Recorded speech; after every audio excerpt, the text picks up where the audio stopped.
L'artiste peintre Gino Carrier de Saint-Raymond a remis gracieusement un portrait qu'il a peint de l'ex-chef Huron-Wendat, Max Gros-Louis, au ministre responsable des Affaires autochtones, Yann Lafrenière. Cette représentation du grand homme trône maintenant au cabinet du ministre. Le dévoilement a eu lieu mercredi dernier en compagnie du député de Portneuf, Vincent Caron, et du ministre Yann Lafrenière. Pour nous raconter cet événement et aussi de ses autres projets, on reçoit ce soir Gino Carrier. Bonsoir, Gino. Bonsoir, Michel. Merci d'être présent avec nous en studio, Gino. C'est moi qui vous remercie. Gino, raconte-nous comment ça s'est passé mercredi passé au cabinet du ministre des Affaires autochtones. Une belle présentation, hein, on imagine. Hein? Tout à fait. Je dirais une inauguration qui s'est passée un peu sous l'égide familiale, parce que beaucoup de membres de la famille de feu M. Gros-Louis étaient là. Il faut revenir au début un petit peu aussi en disant que ça faisait déjà tout près de 11 ans que je cherchais une belle place pour ce grand tableau-là, qu'on avait dévoilé à Saint-Raymond à l'époque, dans l'exposition Images amérindiennes. Et avec le temps, c'est sûr qu'à quelque part, j'aurais aimé offrir cette chance-là à M. Gros-Louis de son vivant. Malheureusement, les as étaient plus alignés cette année, plus qu'autrement. Mais ça s'est fait quand même. J'avais annoncé, moi, la possibilité d'offrir le tableau si jamais je trouvais une place vraiment intéressante pour lui. C'est le député de Chauveau, M. Sylvain Lévesque, qui a vu mon annonce. Et via Messenger, me contacte, il me dit « Monsieur Carrier, j'ai peut-être quelque chose pour vous. Donnez-moi quelques secondes. » Alors, je vois des petits points apparaître. Le temps passe. 2 minutes après, M. Lévesque revient et dit « Est-ce que le cabinet du ministre des Affaires autochtones serait une place intéressante pour vous? » J'ai dit « Vraiment, vous me gâtez. » Fait que depuis ce temps-là, c'est ça, depuis 1 an et demi, on essayait, malgré la pandémie, là, de pouvoir se réunir pour pouvoir avoir lieu cet événement-là. OK. Donc, cet appel-là, ça date d'1 an et demi? Ah oui, parce que, les conditions... Hein, là, présentement, nous, on ne porte pas de masque ici parce qu'on est assez loin l'un de l'autre, là. Je suis parfaitement vacciné, vous aussi. Mais il y a 1 an de ça, déjà, on est encore en plein là-dedans, là. Donc, c'était difficile. On m'avait demandé aussi de faire une liste d'invités. Alors, c'est sûr et certain qu'on voulait avoir des gens de la communauté, mais des gens aussi de la famille de Max. Parce que, en ayant cette offre-là, c'est un peu comme un choix symbolique où M. Gros-Louis va encore assister à la politique autochtone au Québec. Alors, c'était vrai pour moi, c'était une belle occasion. Puis, M. le ministre a été vraiment extraordinaire aussi. Et de renouer avec la famille aussi, parce que tu as quand même rencontré... Tout à fait. Mais moi, j'étais un petit peu surpris, victime un peu du personnage qui était Max Gros-Louis aussi, l'importance qu'il avait pour la politique, mais l'importance pour sa famille aussi. Beaucoup de membres étaient là. Son fils, sa conjointe aussi était là, ses enfants. En tout cas, on a eu beaucoup de plaisir. Et avec M. le ministre qui a été vraiment un hôte de choix. Oui, parce que le tableau a quoi? C'est quoi la grandeur? C'est très grand. C'est grand. Je pense qu'aujourd'hui, ça correspond bien parce qu'on a toujours dit de lui plus grand que nature. Oui, tout à fait. Oui, et le tableau mesure tout près de 5 pieds par 4 pieds environ. Là. Alors, mais c'est ça. C'est comme, on dit que tout arrive pour qui sait attendre. 11 ans, je trouvais que c'était bien aussi. C'était le bon moment. Puis pour la famille, c'est un beau cadeau aussi. Puis c'est une belle reconnaissance aussi du gouvernement par rapport à son rôle. C'est sûr. Avec les années aussi, là. Tout à fait. Oui. Gino, parle-nous maintenant de ton projet, ton grand projet de grande murale à Saint-Raymond, qui date quand même de plusieurs années. Ça fait longtemps que tu songes à ça et que tu souhaites justement là, tout à fait. Réaliser ça. Bien, j'ose croire que cette année, c'est l'année de production. Oui. On va sûrement la voir apparaître. J'attends sous peu avec le printemps à nouveau, puis la pandémie qui se calme un peu aussi, là. On est rendu à cette étape-là de réaliser physiquement les tableaux, les panneaux. Les gens ont peut-être oublié, mais on parle facilement de 12 pieds de haut, 80 pieds de haut, 30 panneaux de 4 par 8. 80 pieds.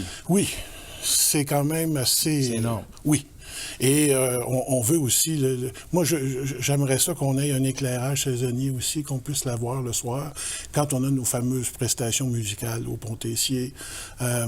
Mais c'est ça, on est rendu là. La pandémie, ça n'a pas toujours aidé pour tout le monde. Dans mon cas, moi, je pense que ça m'a donné un coup de main avec le temps, parce que la première mouleture, disons, on peut dire, de la murale était plus tranquille un peu. Le temps de passer tout ce temps-là, de travailler aussi avec M. Gros-Louis, parce que on s'est quand même suivi petit peu juste avant qu'il parte. M'a donné la chance de revamper un peu la façon de voir la chose. Plus dynamique maintenant, plus colossale aussi dans le rapport avec l'environnement, le territoire. L'incorporation aussi de la Première Nation Wendat là-dedans. Alors, par respect aussi, parce qu'ils ont toujours été là aussi sur le territoire. Donc, et encore des membres aujourd'hui qui demeurent parmi nous aussi. Donc, tout ça, contexte, une murale vraiment, je pense qui reflète le goût, l'amour du territoire, de la communauté de Saint-Raymond pour son territoire, puis en même temps pour son histoire aussi. Oui, parce que la murale, si tout va bien, elle serait... en fait, c'est le mur de l'aréna du côté là, du Pont-Tessier. Du Pont-Tessier. Oui, okay. Face au Pont-Tessier. Donc, puis si on réussit à avoir les sous normalement pour l'éclairer en saison, on aurait la chance de pouvoir l'avoir le soir. Bon, jusqu'à un certain point aussi, parce qu'on ne veut pas déranger non plus trop le voisinage. Ouais. Mais normalement, si ça coïncide avec la fin des spectacles, quand c'est le cas, une heure raisonnable aussi, je pense que ça saura attirer beaucoup de gens à venir voir ça le soir, autant que dans le jour. Et je travaille présentement sur une série de chroniques aussi, parce que l'histoire qu'il y a derrière tout ça, la recherche que j'en ai fait en sorte que si l'image, c'est bien, on dit une image vaut 1000 mots, mais si on peut mettre quelques petits paragraphes, expliquer un peu quelques parties, ça rend la chose plus intéressante encore. J'ai fait dernièrement le legs d'une des bannières à l'école Marguerite Diouville. OK. Et je suis en train de faire les chroniques, justement, qui donneront un peu, je dirais, un petit hors-d'œuvre pour ceux qui commencent à s'intéresser à l'histoire. Les jeunes pourront avoir des débuts d'intérêt pour nos festivals, la Grosse Bûche, Neige en fête, la drave qui s'est faite sur notre rivière, les différents concours, enfin, tout. Et je parle aussi des écrivains qu'on a, dont M. René Ouellette aussi, qui a fait son fameux roman L'histoire des Roquemonts, qui est dans le territoire ici, là, aussi. Donc, on parle du snowmobile, on parle des inventions qui nous ont permis de conquérir un peu ce territoire-là. La locomotive Beamer, qui fait l'envie de tous les jeunes et les moins jeunes, qui ont connu un peu cette histoire-là de la Saint-John's, qui s'est développée, puis grâce à elle aussi, qu'on a pu acquérir puis s'installer plus confortablement ici dans la vallée. Là. Est-ce que le financement est complété? Non, pas encore. Pas autant que j'aimerais l'avoir. Il y a eu beaucoup d'entreprises de Saint-Raymond ont décidé de lever la main aussi pour être dessus. Bien, au moment où on se parle, elle est en exposition, la banderole avec les commanditaires que j'ai maintenant, dans l'ancienne vitrine du Nipri, sur la rue Saint-Joseph. À côté ici? Oui, on peut la voir le soir, elle est très bien éclairée. Profitez-en pour aller faire un petit tour. Oui, bien sûr, effectivement. Et là, si on parle en termes d'échéancier, ce serait quoi? Le mois d'août, est-ce qu'on parle de... Moi, en tout cas, je vise le 30 septembre. Symboliquement, 30 septembre, ça pourrait être très bien. Présentation, sûrement qu'on va avoir encore du beau temps, de la chaleur aussi. Puis, sur le bord de la rivière, ça va être magnifique. Je pense que la ville va te donner un bon coup de main pour ça aussi. Et comment c'est fait? C'est à l'huile? Non, moi, je travaille à l'acrylique, sur vernis. Puis, on travaille sur un produit qu'on appelle le cresson, qui est un produit, un matériau qui... Bon, on l'avait déjà utilisé pour des rénovations au centre-ville. Ça dure assez longtemps. C'était pas mal à l'épreuve des intempéries. La ville, à l'époque, m'avait jumelé avec un monsieur Gendron, qui lui a fait la même chose sur la Côte-Nord, dans sa ville, utiliser le même genre de produit. Fait que j'ai pu échanger avec lui pour voir un peu qu'est-ce que lui avait fait. Et lui, à l'époque, mais encore aujourd'hui, ces murales ont duré environ 20 ans avant qu'ils nécessitent certains ajustements. Puis, oui, quand même très bon. C'est ça, M. Gendron va être encore disponible si j'ai besoin de ses connaissances pour parfaire le projet. Mais en réalité, ce qui reste vraiment à faire, c'est de produire les panneaux, les installer. Oui, c'est ça. C'est ça. Puis si on est tout chanceux, puis on réussit à boucler peut-être avec une subvention peut-être au fédéral avec M. Godin et compagnie, là, l'éclairage saisonnier, moi j'y tiens beaucoup. Les gens vont apprécier parce que dans la soumission que j'ai demandé qu'on me fasse, qu'on puisse éclairer aussi le mois rose, le mois bleu, pour les concours qu'on a ici, pour la sollicitation au niveau du cancer du sein, de la prostate chez l'homme aussi. Donc, on pourra influencer la murale avec ces couleurs-là, le moment venu, pour justement, quand la ville devient rose ou devient bleue. Bien sûr. En une minute, je sais, Gino, que tu t'intéresses beaucoup, tu côtoies beaucoup de métis aussi, du côté métis, avec tout ce qui se passe actuellement, la rencontre avec le pape et tout ce qui se trame actuellement.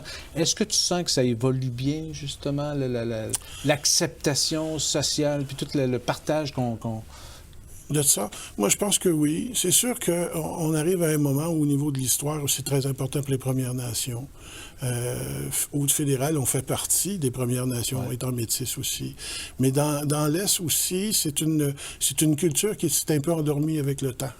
Je fais des efforts pour essayer de réveiller un peu, revamper un peu cet orgueil-là qu'on a d'appartenir, d'avoir des liens ancestraux avec les Premières Nations. Et ça fonctionne bien parce que les gens se rappellent. Ça a le don d'ouvrir la mémoire. Les livres de famille s'ouvrent à nouveau.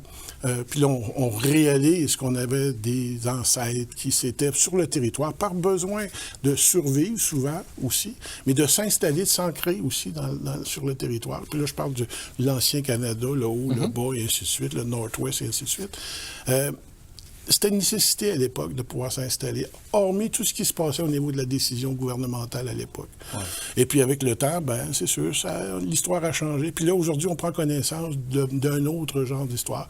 Tous ces bébés boomers qui sont partis à la retraite ont voulu s'occuper pendant la pandémie, ont ouvert des livres d'histoire. Ils ont commencé à remettre en question plein de choses qu'on connaissait, puis des choses qu'on connaissait moins. Puis on a perdu quelqu'un aussi, M. Bouchard, un historien incroyable, qui lui était favorable à ça, cette histoire-là, puis à nous faire découvrir un peu notre héritage. Exactement. Tout à fait. Alors, Gino Carrier, merci beaucoup de cet entretien. Puis on va suivre de près l'évolution de ton projet, bien entendu. Excellent. Merci beaucoup. Gino Carrier.